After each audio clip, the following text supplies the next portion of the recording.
estamos logrando los objetivos que tenemos en clase. Así que de mi parte va a ser eso, ¿no? Siéntanse libres en cualquier momento de poder hacer un comentario, algún aporte, alguna consulta, trasladar alguna inquietud que ustedes tengan, con todo gusto lo voy a poder hacer. Eso sí, hay que hacerlo de una forma ordenada, ¿no? A veces tengan cuidado que se presiona de forma involuntaria la manito para poder participar y a veces no desean hacerlo, simplemente ha habido una omisión ahí, así que hay que tener mucho cuidado con eso, revisar siempre. Hay que respetar que los micrófonos están apagados hasta que podamos dar la autorización para poder llevar un cierto orden en la clase, ¿no? Y bueno, también me gusta y espero que a ustedes también les agrade esa forma de aprender, que vamos a ir compartiendo algunas experiencias, no solamente mías, sino también puede ser de ustedes, ¿no? Algunas inquietudes que tengamos. Y la idea es aprender ambas partes, ¿no? De la mía y de la de ustedes. Ahora, me gustaría que me puedan comentar en el chat cómo se llaman, de dónde desde qué lugar del Perú o fuera del Perú se están conectando, ¿no? Y sobre todo, ¿por qué? ¿Cuál ha sido su motivación? ¿Cuál ha sido las razones por las cuales se han inscrito en este curso? ¿Y qué es lo que le gustaría aprender? Y eso va a ser de mucha utilidad para poder conocer cuáles son sus objetivos, qué es lo que están buscando y poder ir amoldándome a cada uno de ellos, ¿no? Recordar también, estimados alumnos, y con esto finalizo la parte introductoria, que en este grupo tenemos una gran variedad de personas, personas que tienen diferentes edades, diferentes profesiones, diferente formación académica, experiencia laboral, etcétera. Entonces, lo que yo busco como su docente es que todos y todas podamos aprender en igualdad de condiciones dentro de lo posible, ¿correcto? Entonces, el lenguaje, los conocimientos que se transmiten, la información que se transmite es pensando en todos y cada uno de ustedes, ¿no? Considerando que no todos tenemos de repente los mismos conocimientos previos, de repente algunos ya han cursado algún curso similar, otros quizás no, ¿verdad? Entonces mi idea es que todos vayamos a la par. Qué bueno, Edwin. Me dice Edwin que es de Lima, tiene 25 años, Breiner es de Colombia, Madeleine nos dice que es de Colombia, Juan José es de México, Carolina es de San Miguel, Elizabeth es de Ecuador. Qué bueno, qué buena noticia. Verónica nos dice que es de Colombia. Qué bueno, me alegro mucho. María Fernanda de Chincha, Mónica de Bogotá, Colombia, Celter desde Ecuador. Qué bueno, me alegra mucho que estén aquí con nosotros. Y bueno, seguramente alguien más nos comentará cuál es la razón, la motivación para la cual se han inscrito a este curso. Milena desde Ecuador. Creo que es la primera vez que tengo un grupo con tantos alumnos provenientes de otros países, lo cual me alegra mucho porque es muy interesante que hayan tomado la decisión de unirse. Gaby desde Santa Cruz, Cajamarca. Yanela desde Lima. Sí, es cierto lo que tú dices, Yanela. Siempre hay algo por aprender, ¿no? Si de repente muchos de ustedes están estudiando en la universidad, están de vacaciones, ¿no? Y están aprovechando este tiempo para llevar cursos, para aprender algo nuevo. Y realmente saludo esa decisión porque en el futuro les va a servir mucho para adquirir más experiencia y para estar siempre un paso más adelante. Estefanía dice que es de Ecuador. Qué bueno, me alegro mucho, Estefanía. Siempre hay una oportunidad para aprender. Verónica nos dice que es de Colombia, Ánica de Cajamarca. Ok, entonces vamos a iniciar compartiendo la pantalla. Ay, y me olvidé de explicarles cuál iba a ser un poco la estructura de la clase. Vamos a proyectar el PPT hasta las 9:15, 9:10 más o menos. Y pasado esa hora, hasta las 9:30, vamos a compartirle un Kahoot, que es una herramienta virtual utilizada para poder reforzar conocimientos, repasar conceptos. Si alguno de ustedes nunca ha utilizado un Kahoot, no sabe cómo hacerlo, no se preocupen que yo voy a dar las pautas antes de enviar el link. Y si es que ya lo conocen, entonces ya están familiarizados con el concepto y eso es lo que vamos a hacer de la manera que más se pueda al terminar de la clase. Los últimos 15 minutos nos va a servir para utilizar el Kahoot y de esta manera poder reforzar los conocimientos. El Kahoot es un cuestionario, es una herramienta digital en la que nos va a permitir responder preguntas con la finalidad de, evidentemente acerca de la clase que hemos terminado en ese momento, nos va a permitir repasar los conceptos. ¿Ok? Ok, vamos a ver. Bueno, la gestión pública, ¿no? Ustedes se han inscrito para estudiar el curso de asistente administrativo en la administración, en la gestión pública. El día de hoy vamos a ver un curso, o vamos a ver, perdón, una sesión introductoria. Vamos a ver de todo un poco relacionado con la gestión pública en el Perú, ¿no? Porque esa es la nomenclatura. Entonces, visto de que en este grupo tenemos alumnos de otras nacionalidades, es muy importante hacer aquí un paréntesis y un énfasis, ¿no? En realidad existen conceptos que los vamos a ver al iniciar la sesión, cuyo significado es igual en cualquier parte del mundo, ¿no?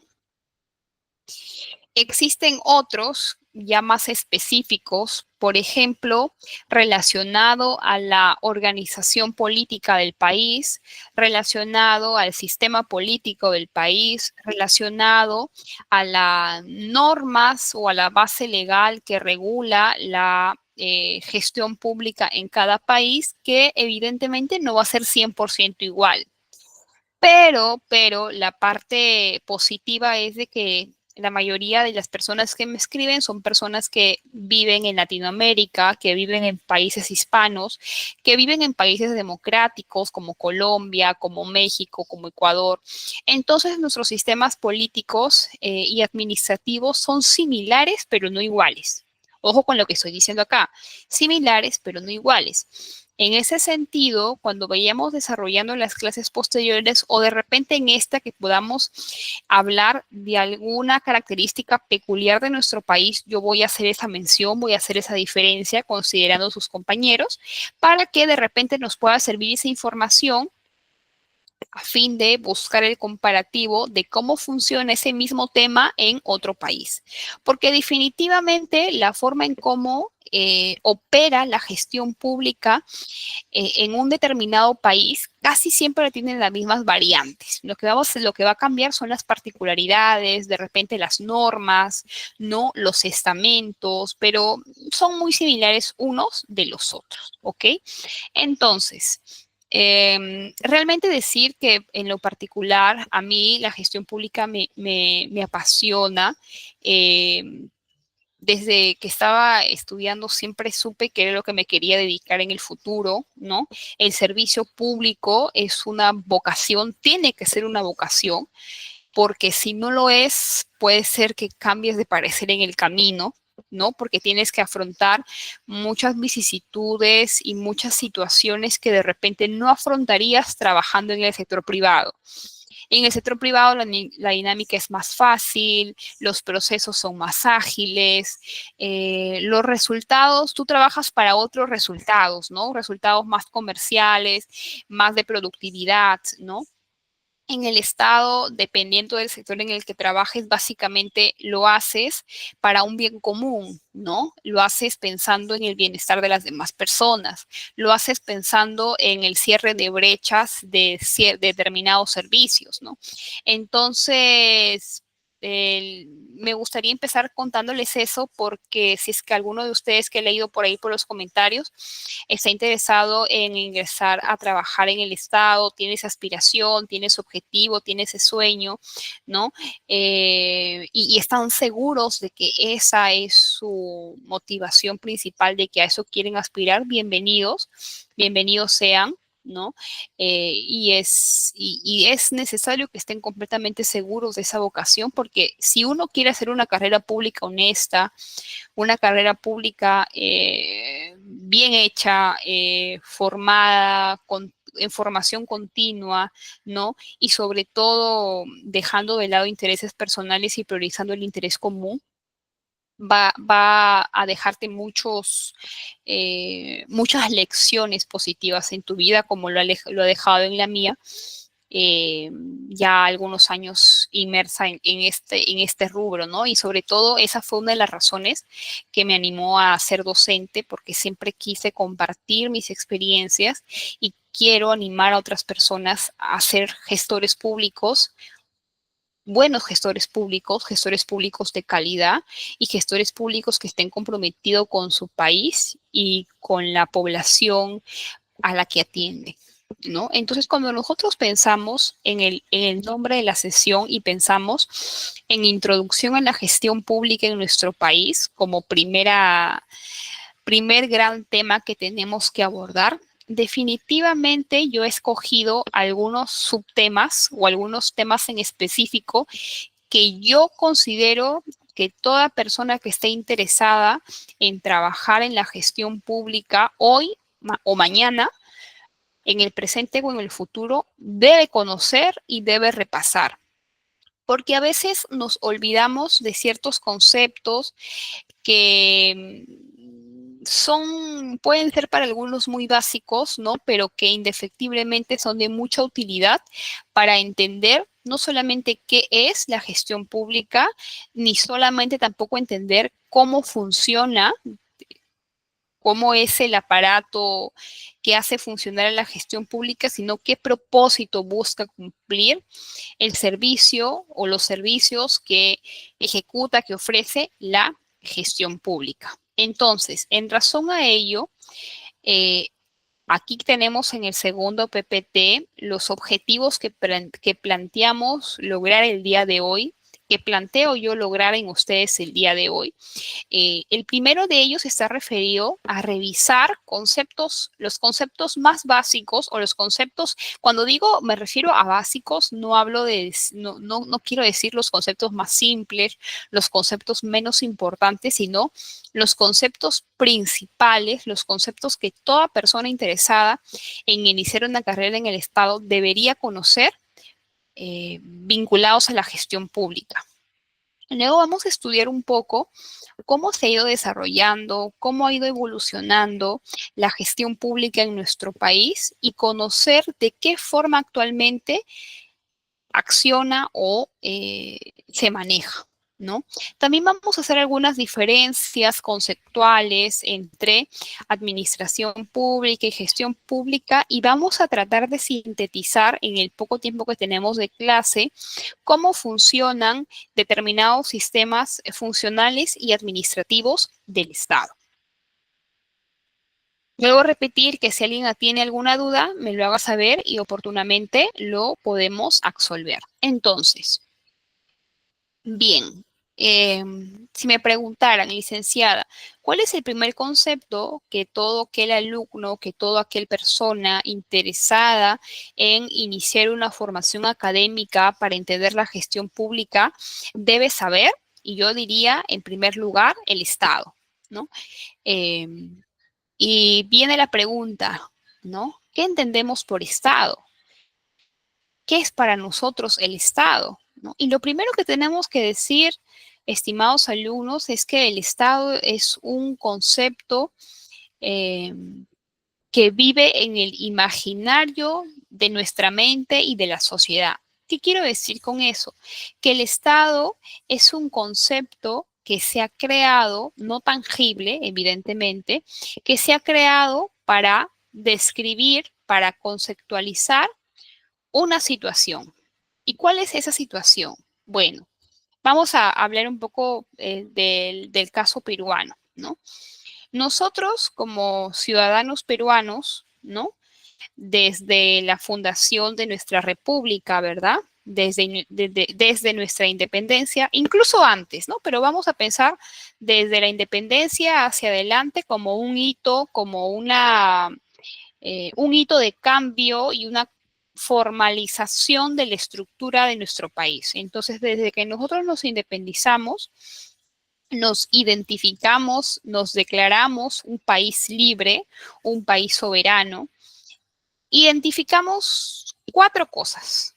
Primero, que somos un conglomerado de personas identificadas como peruanos que comparten ciertas características, ¿verdad? ¿Qué compartimos los ciudadanos peruanos? En primer lugar, compartimos un territorio, porque todos los peruanos y las peruanas vivimos en un territorio físico común, ¿cierto? Ese territorio tiene límites fronterizos establecidos en la Constitución y en diversos documentos legales importantes para nuestro país, pero básicamente todos los peruanos y las peruanas compartimos el territorio físico en el que vivimos, crecimos, nos desarrollamos, etcétera, ¿verdad? ¿Qué otra cosa compartimos? Bueno, me dirán, licenciada, el hecho de que los peruanos, por decir un ejemplo, Mónica ha levantado la mano. Hola. Tengan cuidado porque a veces se presiona accidentalmente. No, ¿verdad? Bueno, entonces, ¿en qué estaba? Ya, les decía, los ciudadanos peruanos, por decir un ejemplo, el hecho de que vivamos sobre un mismo territorio, sobre un mismo espacio físico y que nacemos, crecemos, nos desarrollamos, nos reproducimos, morimos en un mismo espacio físico, evidentemente crea relaciones afectivas, crea relaciones culturales. ¿Por qué? Porque con el paso de los años empezamos a crear elementos políticos, sociales, culturales que nos distinguen y que nos definen como peruanos o como peruanas. ¿Qué quiere decir eso? Que no solamente nos une el hecho de convivir en un espacio físico llamado territorio, sino también nos une características culturales, rasgos políticos, rasgos sociales, costumbres que vamos adquiriendo a lo largo de los años, ¿cierto? Correcto. Entonces, como los ciudadanos peruanos no somos, es decir, somos un grupo finito, somos un grupo determinado, ¿no? Ya este año 2025 saben que se va a desarrollar el censo nacional, ¿verdad? Sí saben que este año toca realizar el censo nacional. ¿Cada cuántos años se realiza el censo? A ver, ¿quién sabe? Un datito por ahí. ¿Cuándo fue el último año en que, o la última vez que se realizó un censo, el censo nacional?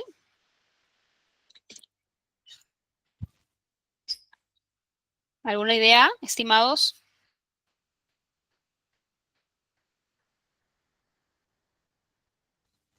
¿Serán 10 años? Porque cuando se realizó el último censo, yo estaba todavía en la universidad. Sí, estimados, cada 10 años se realiza un censo nacional y a lo que iba era de que el hecho de vivir y compartir costumbres también significa de que en algún momento vamos a necesitar organizarnos, vamos a necesitar ponernos de acuerdo sobre las reglas de convivencia que necesita cualquier grupo humano para poder subsistir en paz, para poder subsistir en orden.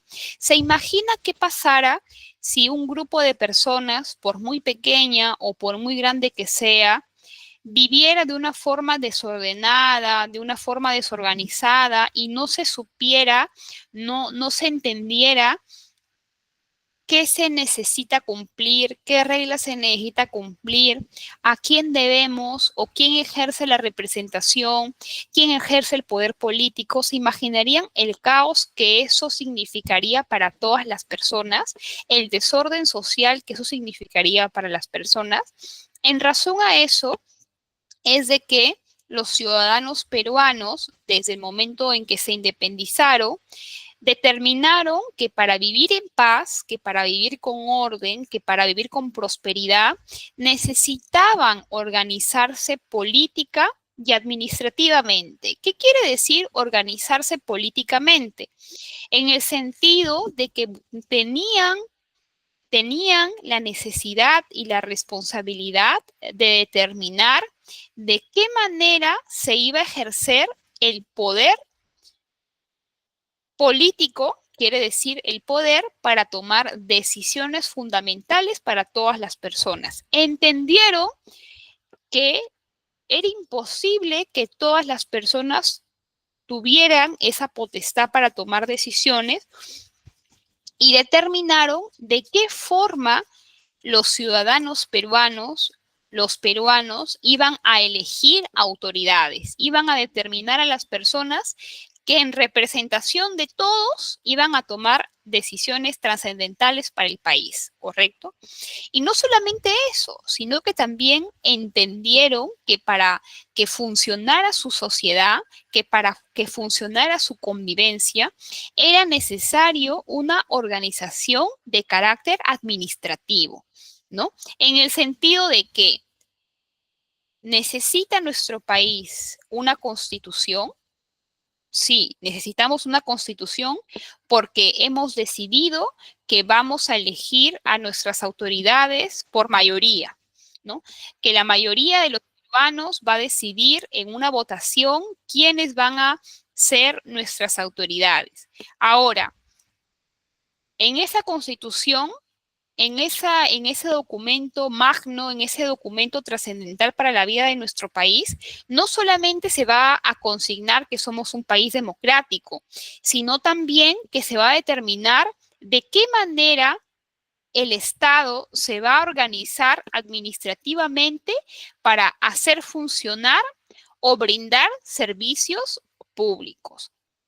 El aparato administrativo de nuestro país es sumamente grande, sumamente complejo, pero en su grandeza y en su complejidad debe trabajar de forma armoniosa y con entendimiento para lograr que la población y que la sociedad subsista, ¿ok?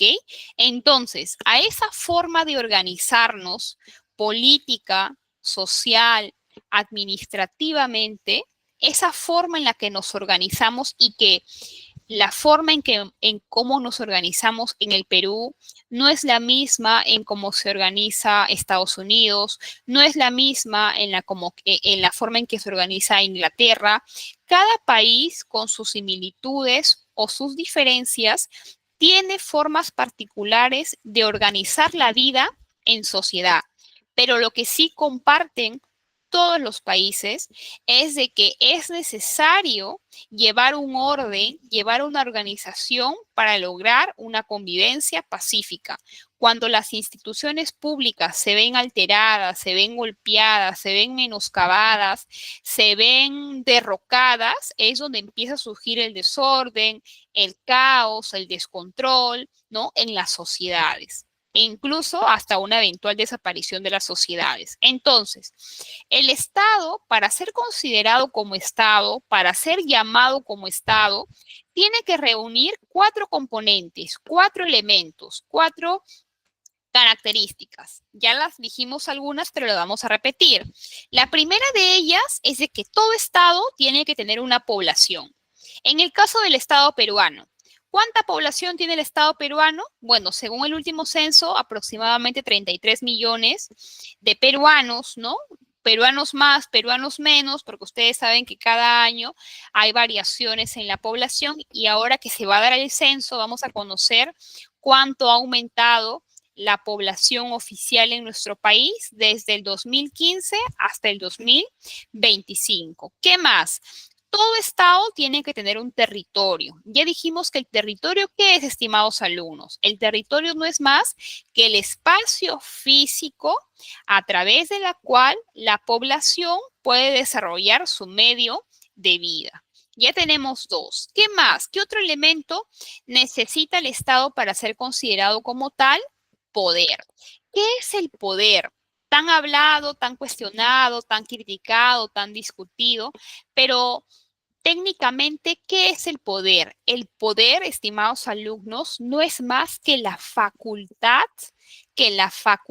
que tiene determinadas, en el caso de nuestro país, determinadas personas para tomar decisiones tan trascendentales en materia económica, en materia política, en materia social, que pueden cambiar la vida de las personas. El poder es una facultad que no lo tienen todas las personas. El poder es una facultad que tienen en el caso del Estado peruano, las personas que han sido elegidas para poder conducir los destinos de nuestro país. Ahora, este poder, en el caso en el caso del Estado peruano, el Estado peruano tiene tres poderes reconocidos en la Constitución: poder ejecutivo, poder legislativo, poder judicial, que son, que ahora lo vamos a estudiar un poquito más a detalle. Pero básicamente la idea con la que debemos quedarnos el día de hoy es que el poder es una facultad que en un estado tienen determinadas personas para tomar decisiones trascendentales para la vida de otras personas, ¿no? Y el cuarto, pero no menos importante elemento, ¿cuál va a ser? La soberanía. ¿Qué entendemos por soberanía? A ver, ideas al chat, algunas participaciones. ¿Qué entendemos por soberanía, estimados? ¿Qué es para ustedes la soberanía?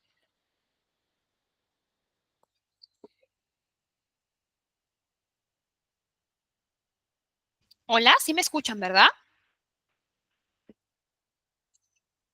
La soberanía, ¿alguien que quiera hacer uso de del micrófono?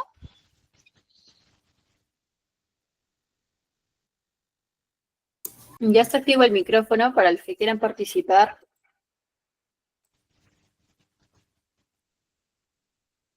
A ver, Luana nos dice es un poder de tomar decisiones internas y externas. Carolina nos dice es el poder político del Estado. Correcto, excelente. Edwin nos dice, Giovanna nos dice independencia. Edwin nos dice poder político que tiene el Estado dentro del territorio. Arturo nos dice es la autoridad. Edwin nos dice para tomar decisiones. Excelente, estimado. Ustedes lo han dicho todo. ¿Qué significa la soberanía?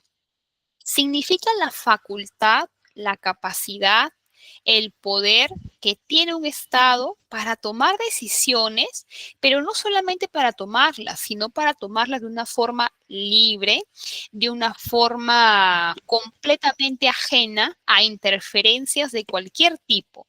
La soberanía es la facultad, es el poder que nos pertenece a todos los peruanos, a través de la cual podemos ser un país independiente, podemos ser un país soberano. La soberanía, ¿cuándo se nos fue adquirida? Evidentemente, se nos fue adquirida cuando nos independizamos del yugo español, ¿cierto? Y empezamos a tomar decisiones por nuestra cuenta. Antes de la independencia se nos imponía la religión, se nos impuso la organización política, se nos impuso la organización administrativa. No éramos capaces de tomar decisiones por cuenta propia, sino estábamos obligados, prácticamente obligados, a seguir las decisiones que tomaba otro Estado. El hecho de tener la capacidad de poder, de que nuestros gobernantes, de que nosotros como ciudadanos podamos tomar decisiones con libertad, es un derecho que parece que siempre fue eterno o que siempre estuvo, pero no es así. La soberanía es posiblemente uno de los componentes que más les cuesta o más les costó a los estados adquirir, y también es uno de los poderes, es uno de los elementos, perdón, que les ha costado más a los ciudadanos mantener, ¿correcto? Ahora, cuando nosotros hablamos de la forma del Estado, bueno, creo que esto ya lo tenemos bastante claro. En particular estamos hablando del Estado peruano, ¿verdad? Porque si quisiéramos hacer un análisis del concepto, no del concepto, sino de las características de los componentes, de la forma del Estado en otros países, bueno, tendríamos que hacer un análisis particular. En realidad, lo único que tendríamos que analizar son las formas, ¿verdad? Porque los componentes son necesarios para o aplican para considerar a cualquier estado como tal. El concepto es el mismo, pero la forma es particular. En el caso nuestro, nuestra forma de Estado es una forma de Estado democrático en donde se rige, en donde prima la separación de poderes, ¿no? Como ya sabemos, vivir en un Estado democrático significa vivir en un Estado donde se respeten los derechos humanos, en donde se garanticen las libertades políticas, sociales, los derechos humanos de las personas, en donde podamos elegir o ser elegidos eh, representantes de nuestra sociedad con libertad, con total independencia, en donde no estamos llanos a acatar la injerencia de ningún país. Básicamente un Estado en el que la mayoría de los ciudadanos determinan las riendas de cómo vamos a elegir a nuestras autoridades y cómo vamos a vivir, ¿no?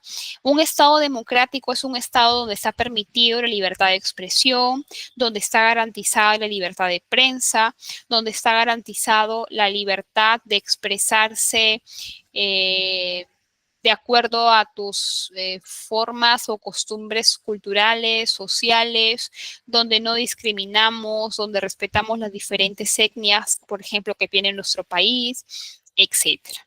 Entonces, creo que hasta acá quedó claro qué entendemos por Estado, cuáles son las características que necesita, que ya hemos dicho que son 4 los componentes que necesita un Estado para ser considerado como tal. Y también creo que ya entendimos cuál es la forma de nuestro Estado peruano.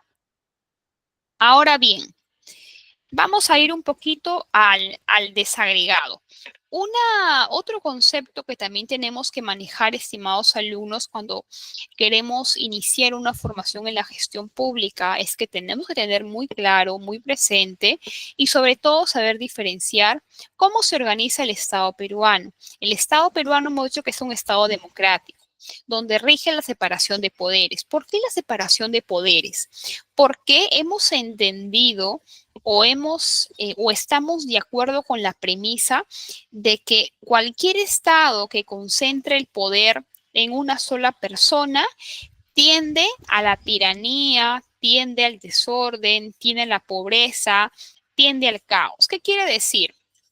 Por ejemplo, cuando hace cientos de años, bueno, también existen algunas monarquías actualmente, pero ahora las monarquías del Estado actual ya no funcionan como en otras, donde el monarca era el único que concentraba el poder político, el poder legislativo o el poder judicial, ¿no? Ahora existen contrapesos, ¿no?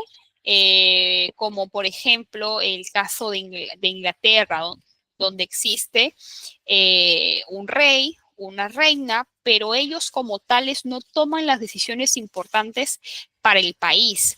Ellos más bien tienen otro tipo de representación, una representación más política, una representación más social, una representación más histórica, pero por ejemplo en Inglaterra, si bien es cierto, todos conocen su forma de Estado, que es un Estado monárquico, pero también tienen a un jefe de Estado, ¿no? Que es el que verdaderamente toma las decisiones trascendentales, como por ejemplo lo haría en el caso peruano el presidente o la presidenta de la República, ¿no? Pero para ejemplificar la importancia de la separación de poderes, quiero describir un Estado monárquico absoluto, un Estado monárquico sin contrapesos, como lo existía o como existía en el mundo hace algunos cientos de años atrás. Existían estados a través de las cuales el rey o la reina personificaban el máximo, incluso era una divinidad religiosa, ¿no? Porque acordémonos que antes la política y la religión, el poder político y la religión prácticamente eran uno solo, ¿no? Entonces, el rey o la reina tenía potestades amplias, tan amplias que incluso podía decidir si una persona moría o vivía por el solo hecho de su juzgamiento personal. ¿no? O podía, incluso muchos reyes en su momento han desfalcado a su pueblo, ¿no? Han utilizado los recursos de una forma inapropiada, de una forma completamente irracional, ¿no? Entonces, conforme empezamos a desarrollarnos un poco más, empezamos a adquirir conocimientos, ¿no? Empezamos a darnos cuenta de que cuando una persona, una sola persona, tiene todas las potestades políticas, judiciales, legislativas de decisión, es muy peligroso, porque esa persona normalmente se deja llevar por el poder y pasan tres cosas. La primera cosa que siempre pasa cuando una persona detenta el poder es que no lo quiere dejar. Y no lo quiere, y el hecho de que no lo quiera dejar significa que pasan los años y busca de alguna forma perpetuarse en el poder, continuar en el poder. Por ejemplo, las monarquías eran de clase familiar, ¿no? Moría un rey y su hijo lo sucedía y así por el fin de los tiempos, ¿no? Entonces, el hecho de concentrar el poder en una sola persona o en una sola institución nunca va a ser una señal o una señal sana que nos permita inferir que todas las personas podemos vivir con igualdad de derechos. Por eso, todo Estado democrático tiene como principal principio la separación de poderes. ¿Qué quiere decir eso? Que el poder para tomar decisiones no recae ni en una sola persona ni en una sola institución. ¿Eso qué va a permitir, estimados alumnos? Primero, lo que va a permitir es generar contrapesos. ¿Contrapesos qué quiere decir? Quiere decir que si existe una institución que ejecuta presupuesto, hay una institución que controla. Si existe una institución que acusa delitos como el Ministerio Público, existe otra como el Poder Judicial que juzga si amerita o no amerita.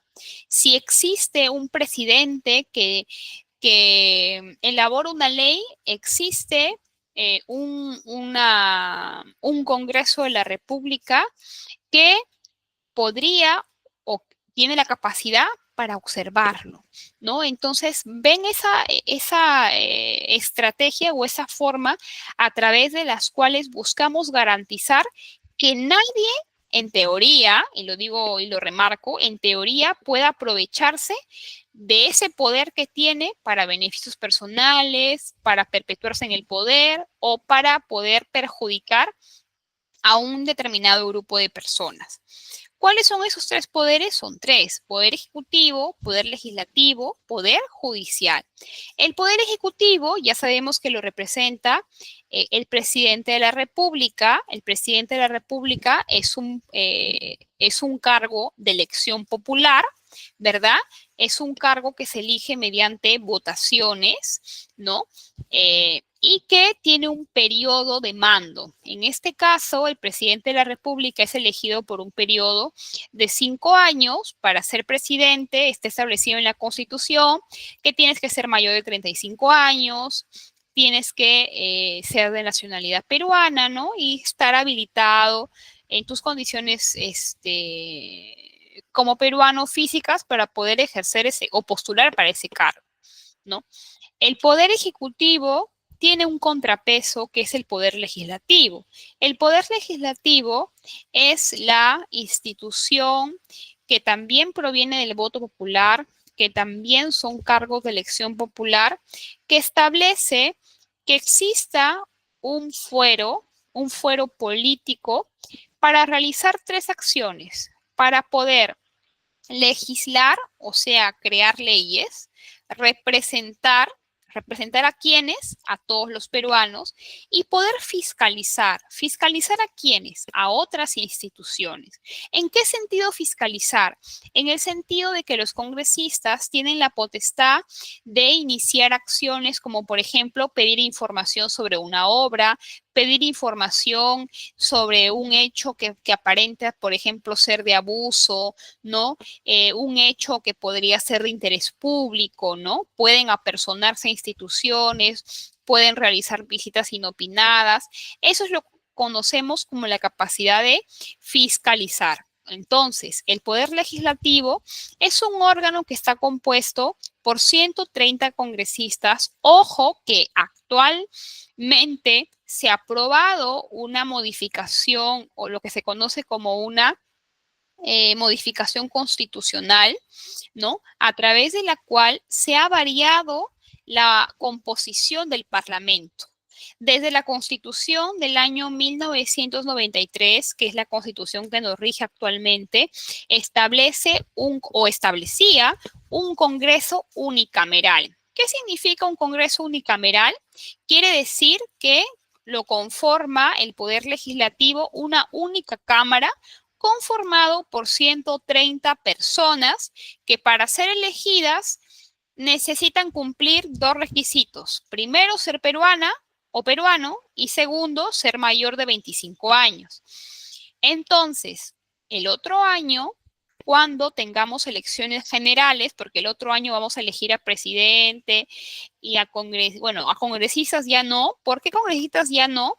Porque se ha cambiado la composición del Congreso.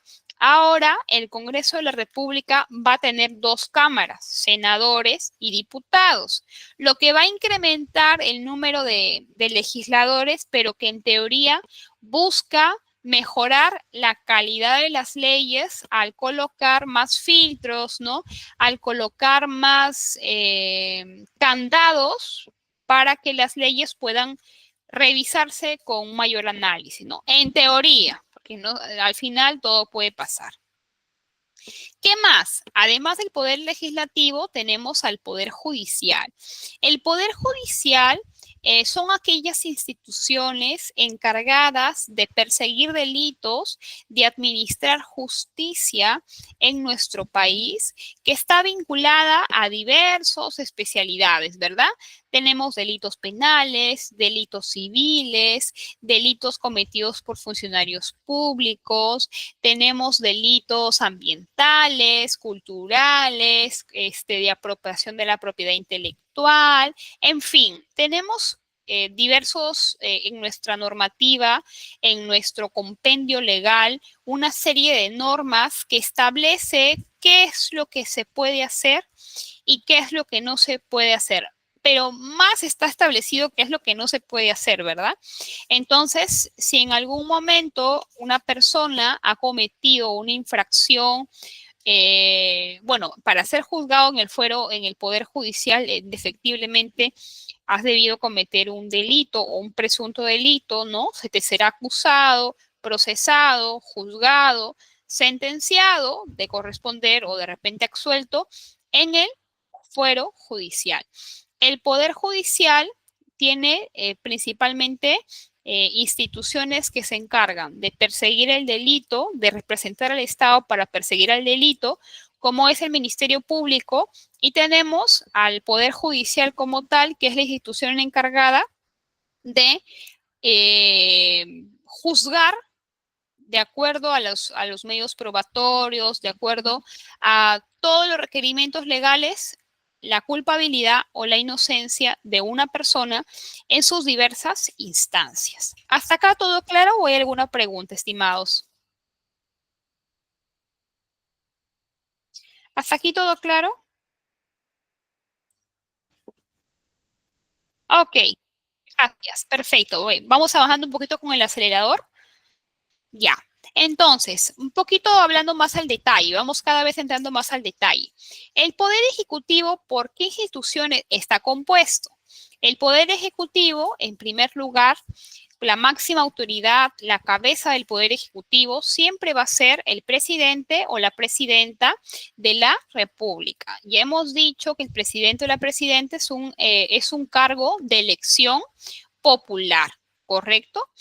Pero el presidente de la República no decide solo, ¿verdad? No lidera o no conduce la institución de forma sola. Todas en el Estado peruano, todos los presidentes, cuando juramentan al cargo o posterior a la juramentación del cargo, forman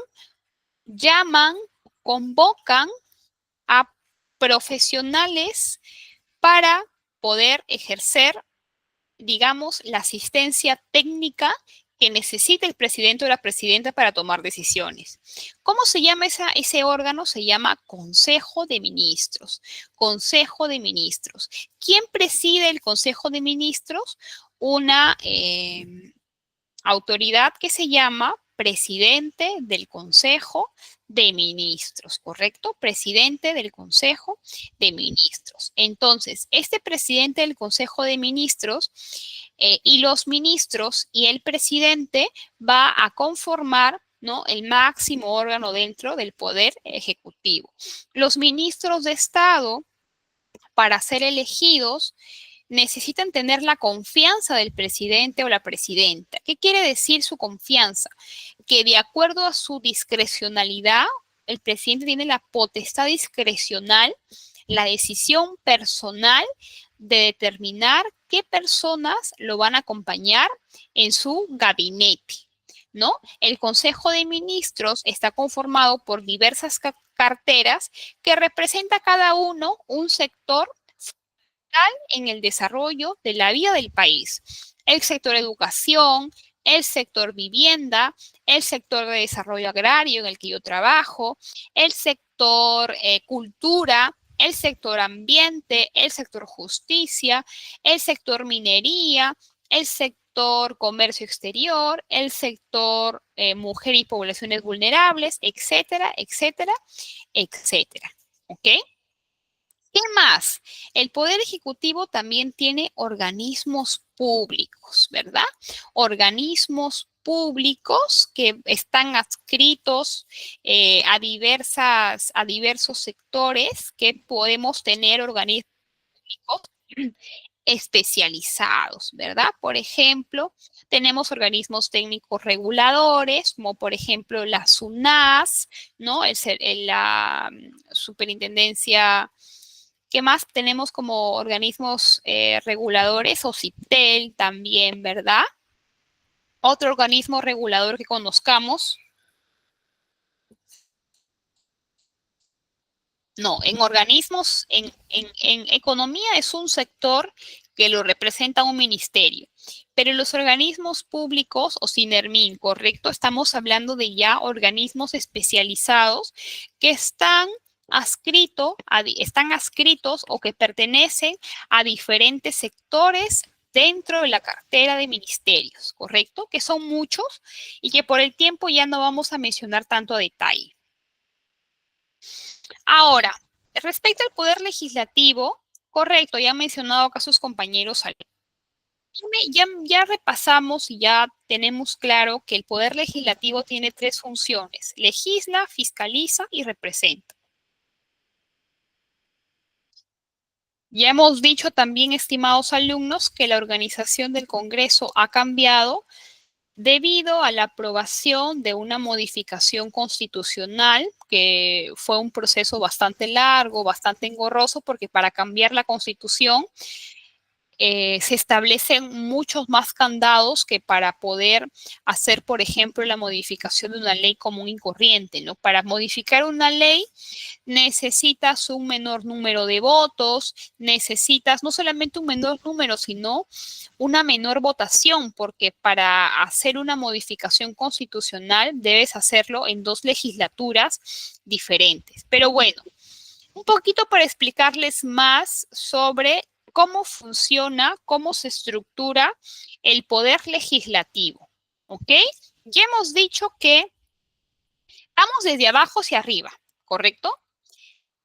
Actualmente, en la forma como funciona actualmente, tenemos que el Congreso lo componen 130 congresistas. ¿Cómo se eligen a los congresistas? ¿Alguien sabe de qué forma se determina quiénes van a ser los 130? Es decir, todos sabemos de que votamos por nuestros congresistas en elecciones generales, ¿correcto? Pero ¿quién sabe cómo se determina cuáles van a ser los elegidos, los 130? ¿Alguien sabe?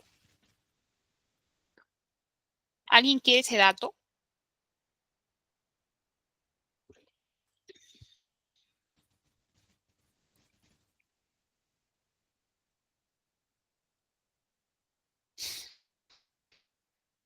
¿Quieren que les diga? O nos saltamos este paso. O les digo de forma resumida, ¿ok? A ver, ¿cómo se eligen a los congresistas? Es una gran pregunta y vamos a tratar de responderla de la forma más sencilla posible. En primer lugar, tenemos que comentar que los congresistas se eligen por una representación jurisdiccional o por una representación geográfica, para ser más claro. ¿Qué quiere decir representación geográfica, licenciada? Que los congresistas van a ser elegidos de acuerdo a una jurisdicción geográfica. ¿Qué quiere decir? Que en el Congreso vamos a tener representantes de las 24 regiones de nuestro país, de Lima, de Lambayeque, de Piura, de Iquito, de Pucallpa, de Ayacucho, ¿no? ¿Y por qué? ¿Por qué los 130 congresistas representan a todas las regiones en nuestro país? ¿Por qué? Porque al ser el Congreso un órgano de representación de todos los peruanos, lo que se ha buscado es descentralizar y representar a todos los grupos étnicos, culturales, a todas las regiones de nuestro país. Y no solamente eso, en el Congreso también existen una representación, por ejemplo, para las personas peruanas o los peruanos que viven en el exterior, porque ustedes saben que las personas radicadas en el extranjero también tienen la capacidad para votar en el consulado y ellos también tienen su representante. Entonces, ¿cómo funciona numéricamente la elección de la representación? A ver, en nuestro país sabemos de que para poder postular a un cargo público como el de ser congresista, necesitas hacerlo a través de un partido político. ¿Qué es un partido político? Es una organización de personas que comparten una convicción política común y que se organizan para poder tener una representación o una cuota de poder, ¿correcto? Entonces, en nuestro país, como ustedes saben, existen un sinnúmero de partidos. Tenemos, correcto, Susana, ahora quiero explicarlo con mayor detalle. Entonces, para que, por ejemplo, Verónica se pueda postular como congresista, necesita pertenecer a un partido y necesita que ese partido la elija en votaciones internas para ser su representante al Congreso. ¿Correcto? Correcto. Entonces, imaginémonos que Verónica ya ha sido elegida como una precandidata, porque cuando te eligen en elecciones internas se llaman precandidaturas. Entonces, cuando te eligen como precandidato o como precandidata, el paso siguiente es de que, de acuerdo, bueno, la elección puede ser de diversos modos, ¿ok? Lo que más se ha visto en la política peruana es que dependiendo de la voluntad de los directivos, de los jefes, de los presidentes de los partidos, se te asigna un número determinado para poder postular al Congreso, ¿verdad? Existen candidatos que tienen el número 1, que tienen el número 2, 3, 4, 5. ¿Hasta qué número pueden tener? Hasta el número de escaños, hasta el número de espacios que estén disponibles en tu región para poder candidatear. Hago un ejemplo. Yo soy de Lambayeque. Nací en Lambayeque, mi dirección figura en Lambayeque. Entonces, de los 130 congresistas, 5 de ellos van a ser elegidos de la región de Lambayeque. Entonces, ¿cuántos espacios o cuántas posibilidades o máximos posibilidades tiene Lambayeque de tener representación? De 5 personas. Entonces, todos los partidos políticos que postulen a personas para que sean elegidas por Lambayeque van a tener el orden numérico del 1 al 5. ¿Cómo se determina quién lleva el 1, quién lleva el 5? De acuerdo a la decisión de cada partido. Evidentemente, quien tiene el número más cercano al 1 tiene más posibilidades de poder acceder a una curul o de poder ser elegido congresista por la forma en cómo se distribuyen, que lo vamos a explicar en un momento, ¿ok? Pero, por ejemplo, en Lima, si no me equivoco, me refiero a Lima Metropolitana, le corresponde como 36 curules. ¿Se imaginan ser candidato a Lima y tener el número 35? O sea, tus posibilidades son bien, muy mínimas de poder acceder a un escaño. Mientras más cercano tengas el número 1, más posibilidades tienes de poder ser elegido. Pero no solamente es importante el número que tengas de escaño, sino también los votos o el porcentaje total de votos que haya sacado tu, tu partido por el que postulaste a nivel nacional y a nivel regional, ¿verdad? Porque cuando podemos, en el Perú pueden existir 20 partidos políticos, ¿cierto? Pero cuando votamos existen partidos más votados y menos votados. Entonces, los partidos más votados son los que tienen la posibilidad o el derecho de poder consignar a más candidatos como congresistas. Entonces, al final, ¿cómo es que yo voy a ser elegido congresista? Primero, va a depender de los resultados de las votaciones, ¿correcto? En segundo, va a depender de los resultados en mi región de esos partidos. Si yo postulé por el Partido Rojo y el Partido Rojo fue el más elegido, y yo tuve el número 1 o el número 2, me refiero al caso de Lambayeque, es muy probable que pueda ser elegida. Pero esto tiene un cálculo matemático para determinar qué personas finalmente, oficialmente les corresponde una curul.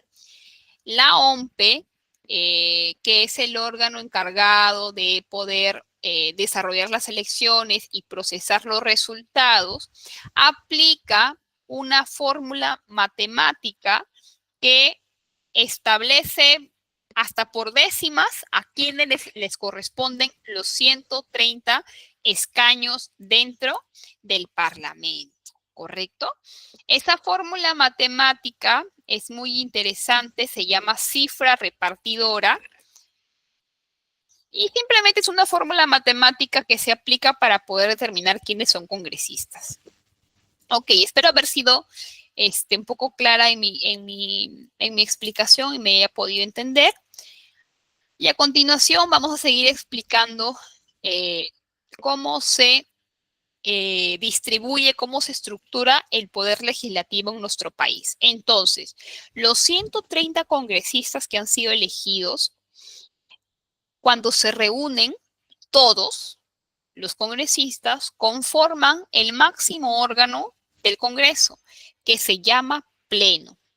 Significa Pleno justamente la reunión de todos los 130 congresistas. Para que se pueda aprobar una ley, para que se pueda votar una ley, se necesita que sea elevada al Pleno. ¿Qué quiere decir? Que todos los congresistas ejerzan su derecho de votar a favor o en contra o en abstención de una determinada ley. Pero como toda institución, si bien es cierto existe un órgano máximo, también es necesario que tenga un órgano que pueda dirigir la conducción del Congreso.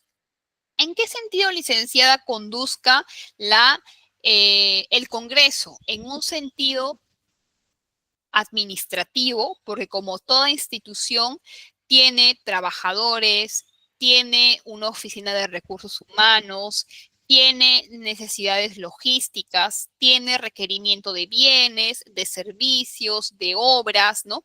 Entonces necesita a determinadas personas que estén a cargo de tomar esas decisiones. Esos dos órganos van a ser la mesa directiva y el consejo directivo. Una vez al año, este pleno del Congreso se somete a elecciones internas para determinar quiénes de los 130 van a componer la mesa directiva y el consejo directivo del Congreso. Y entre sus funciones principales, dependiendo del cargo que tengan en la mesa directiva, va a ser conducir, por ejemplo, las discusiones en el Pleno, conducir la organización administrativa del Congreso, etcétera.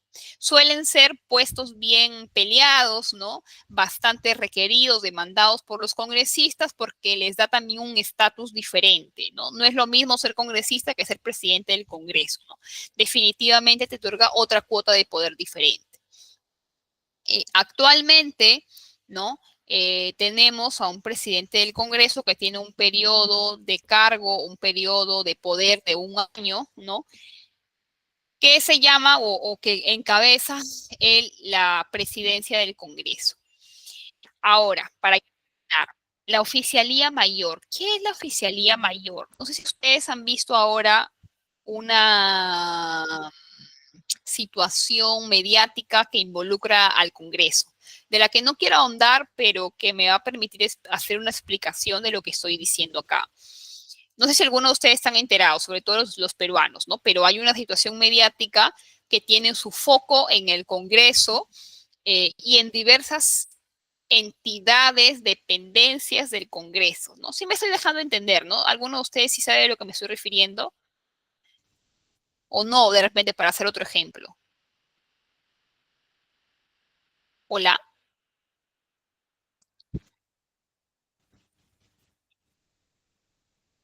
No, ya, ok. Bueno, mejor hago otro ejemplo. Ya, a ver, otro ejemplo. El pleno, para su conducción, necesita a un presidente y a ciertos congresistas que ejerzan diversas funciones que van a ser importantes para llevar un orden dentro del Congreso, ¿correcto? Pero a su vez existe una persona, un profesional que tiene un conocimiento específico sobre el funcionamiento del Congreso. ¿Por qué? Porque ustedes dirán, ser congresista es fácil, solamente hay que ir, sentarse, votar, pero no es así. Eh, el Congreso tiene un funcionamiento que requiere de asistencia técnica, tiene sus propios reglamentos, sus propias normas que indican cómo se tiene que hacer cada proceso, ¿no? Entonces, el oficial mayor, el que preside la oficialía mayor, es un profesional que tiene amplia experiencia en el conocimiento del legislativo. Normalmente es un profesional con mucha experiencia, con muchos años dentro del Congreso, ¿no? Que va a servir como un apoyo a la mesa directiva, al presidente, para saber cómo conducir todos los procesos dentro del Congreso. Y no solamente eso, no solamente va a servir como un asesor del presidente o de la mesa directiva, sino que también va a ser prácticamente el profesional que esté liderando el servicio parlamentario, que es la estructura que ustedes ven arribita. El servicio parlamentario no es más que el grupo de profesionales, técnicos, profesionales, asesores, el capital humano que sirve dentro de diversos órganos dentro del Congreso. Por ejemplo, ¿se acuerdan ustedes que nosotros dijimos que el Consejo de Ministros tiene diferentes sectores, que tiene sectores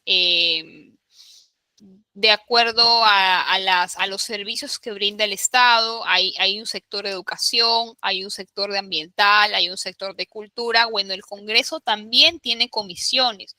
Por cada sector que existe en el Consejo de Ministros, el Congreso tiene una comisión específica, una comisión de trabajo. Entonces, esa comisión, ¿no?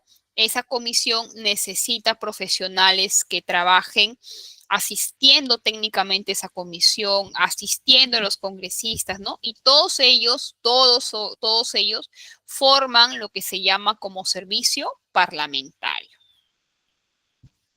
Bueno, para ir estudiando rápidamente otras instituciones, también he considerado acá los gobiernos regionales, ¿no? Como ustedes saben, en el año 2001 se promulgó la Ley de Bases de Descentralización, que establece que no solamente a nivel central va a haber una distribución de poderes, sino que esa distribución de poderes también tiene que darse de una forma descentralizada, de una forma que permita que cada rincón del país tenga un desarrollo justo, un desarrollo equitativo y que también tenga una representación local.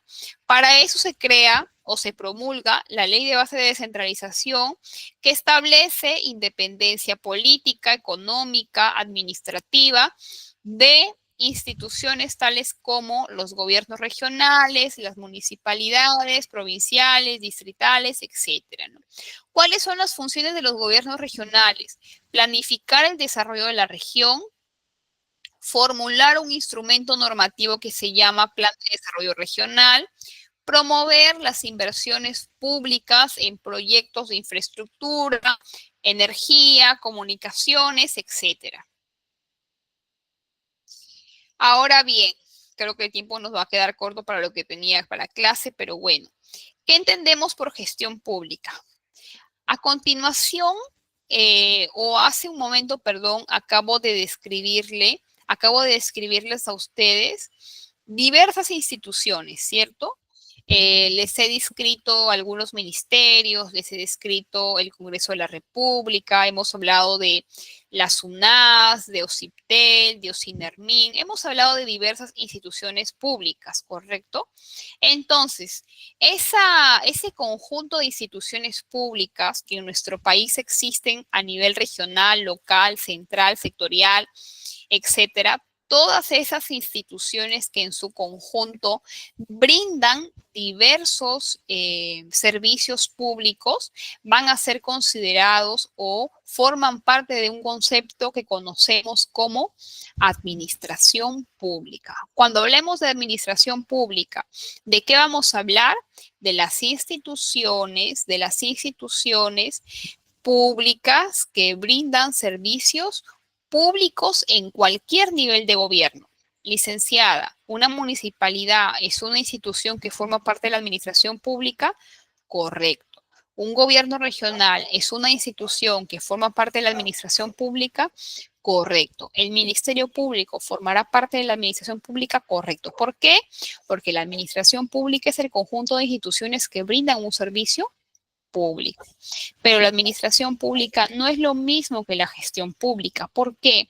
Porque la administración son las instituciones como tales, pero la gestión ya no tiene que ver con las instituciones como tales, sino con las acciones que realizan estas instituciones para lograr, para conseguir sus objetivos. Por ejemplo, el trabajo que realiza, las acciones que realiza, por ejemplo, el INEI, el Instituto Nacional de Estadística y de Informática, las diversas acciones que realiza para lograr sus objetivos institucionales, son considerados esos procesos, esas acciones, esas actividades como gestión pública. La gestión pública es aquello que hacen las instituciones para lograr que sus servicios sean eficientes, sean oportunos, sean de calidad para las personas. Vamos a hablar de forma resumida de cómo ha ido evolucionando la gestión pública desde que empezamos a entender y hablar de ella hasta cómo funciona actualmente. ¿Cuántas tendencias tenemos? Tenemos 4 tendencias en la gestión pública. La primera de ellas nace en los años 50, conocida como el modelo weberiano o burocrático, en la cual la gestión pública funcionaba de una forma diferente a la que funciona ahora. ¿Por qué?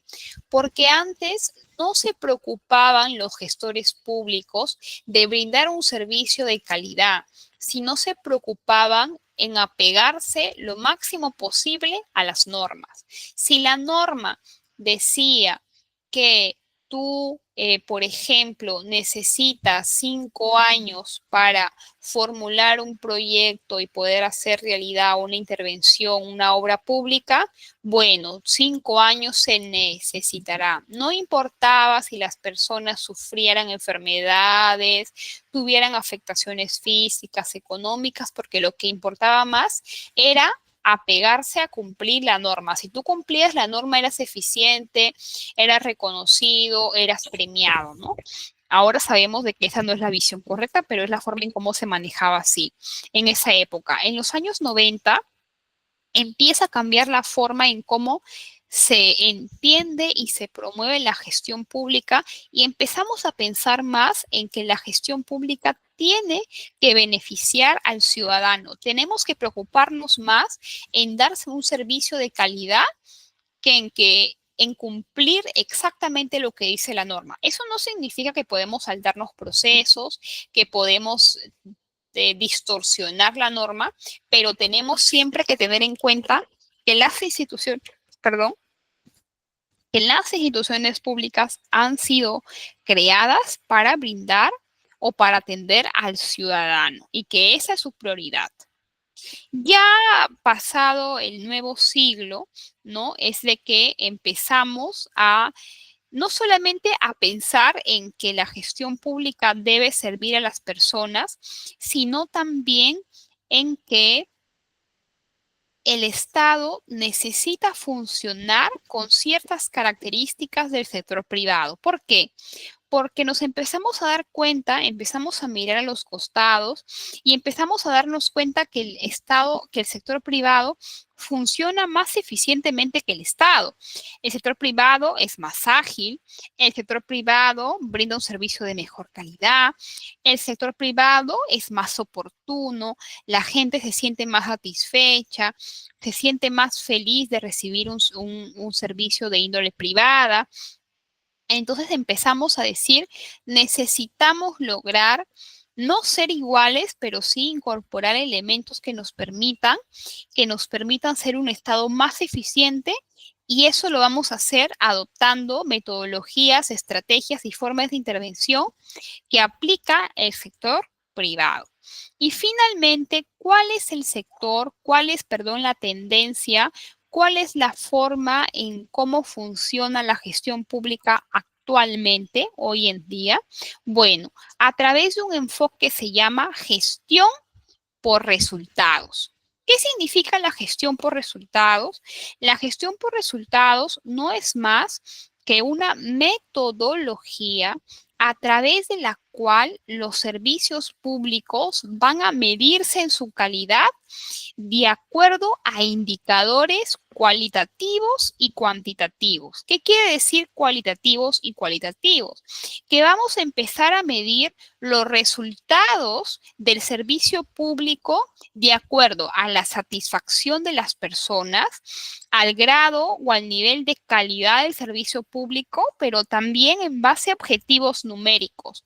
Si teníamos 1 millón de soles para ejecutar una acción que tenía que cubrir a 1000 personas y solamente hemos llegado a 100, entonces no hemos aplicado la metodología o la tendencia de gestión por resultados, porque yo necesito brindar un servicio de calidad, pero también brindar el servicio al número de personas que yo he proyectado, porque si estoy destinando un presupuesto X a un número de personas y solamente he usado ese presupuesto para una fracción de esas personas, no voy a ser eficaz, no voy a ser eficiente y no voy a lograr los objetivos de mi institución o mis objetivos institucionales. ¿Hasta acá todo claro? ¿Alguna pregunta?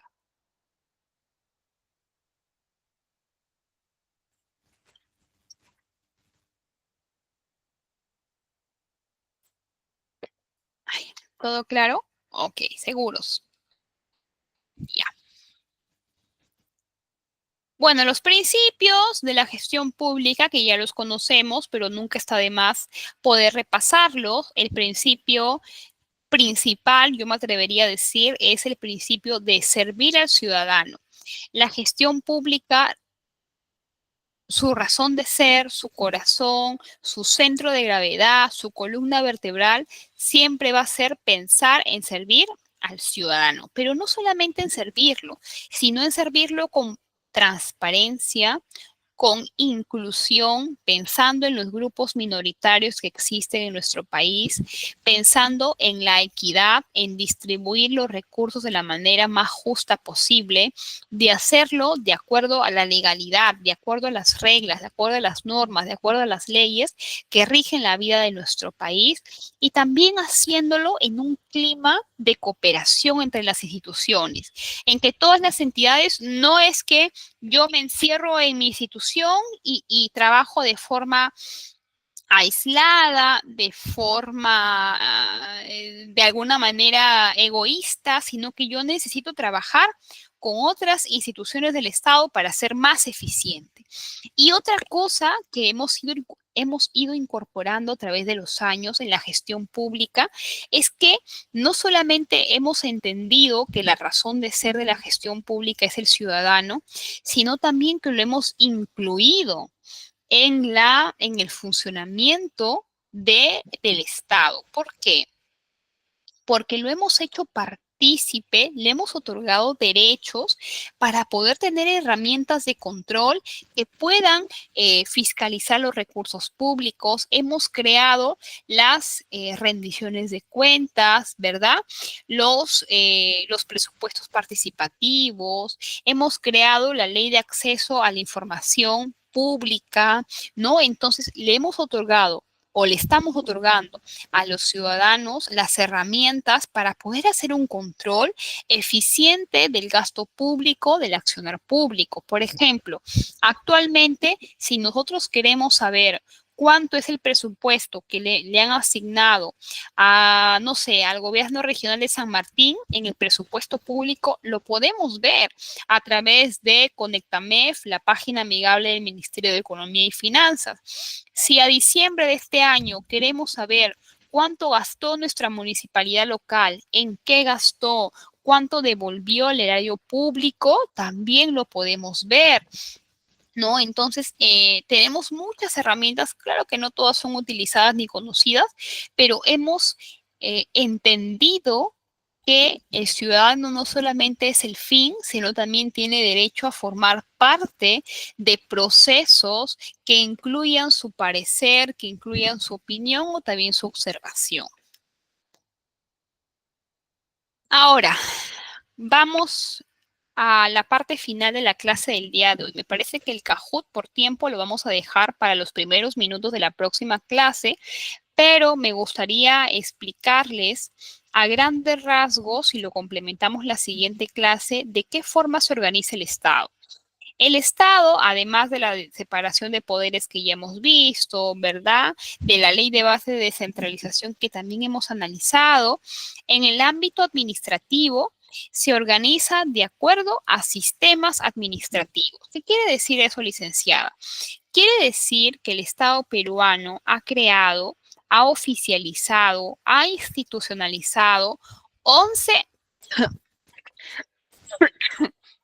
perdón, ha oficializado 11 sistemas administrativos a través de las cuales se van a administrar los recursos públicos en nuestro país, Algunos son más conocidos, otros son menos conocidos, algunos creen que uno es más importante y otro es menos importante, pero yo considero que todos se complementan de alguna u otra manera y resultan ser igual de importantes por lo menos en el menester que queremos analizar.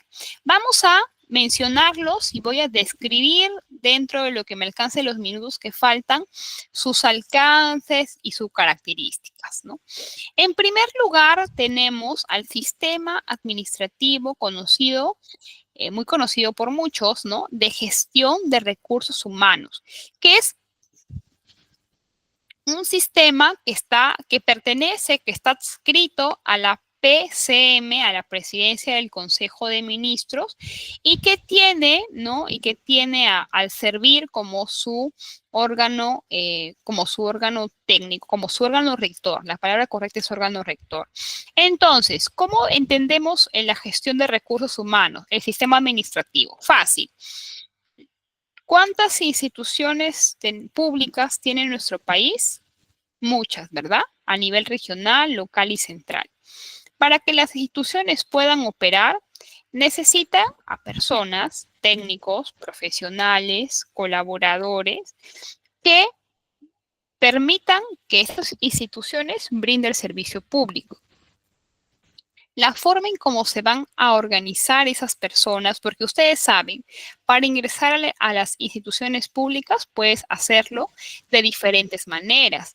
Hay profesionales que ingresan por concurso público, hay otros que son elegidos mediante elecciones, como el presidente, como los congresistas, hay otras personas que son elegidas, no lo sé, por un concurso público político, como por ejemplo el defensor del pueblo, los consejeros, ¿no? Entonces, el sistema encargado de administrar todo lo referente al recurso humano de las entidades públicas se llama Sistema Administrativo de Gestión de Recursos Humanos.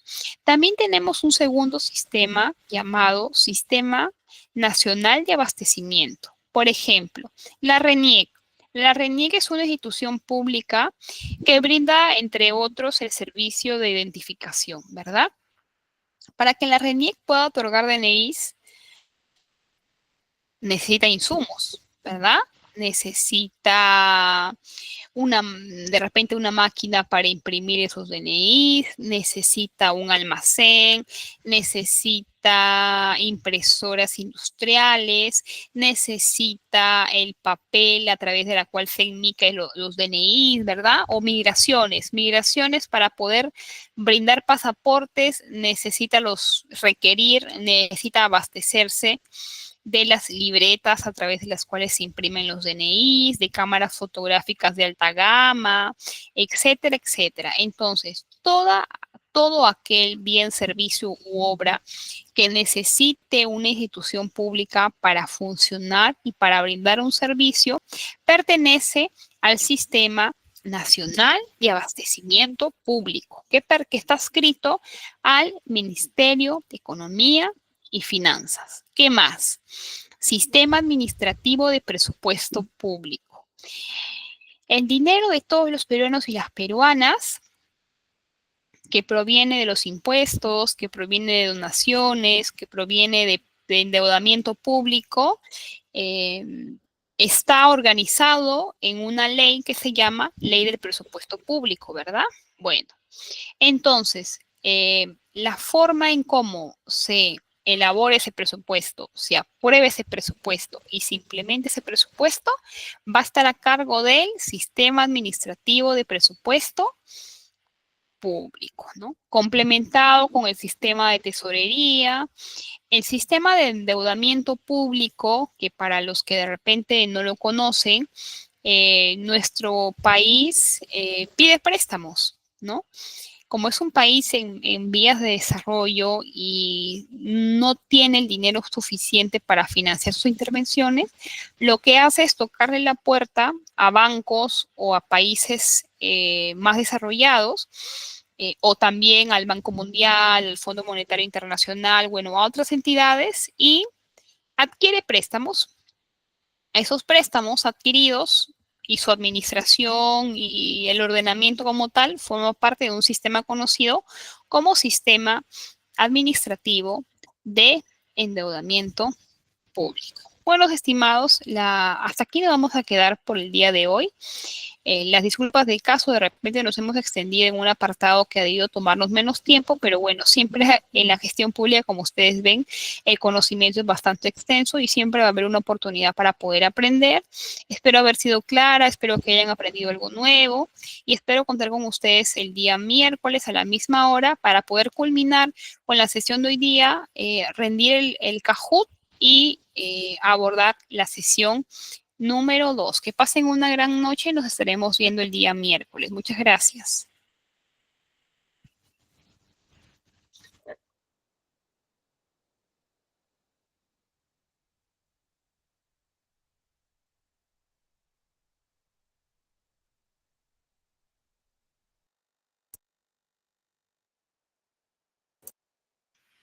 ¿La coordinadora de ITEC me escucha? Hola. Ay, ahora sí. Estaba intentando prender mi micrófono y no estaba reaccionando. Ahora sí. Ok.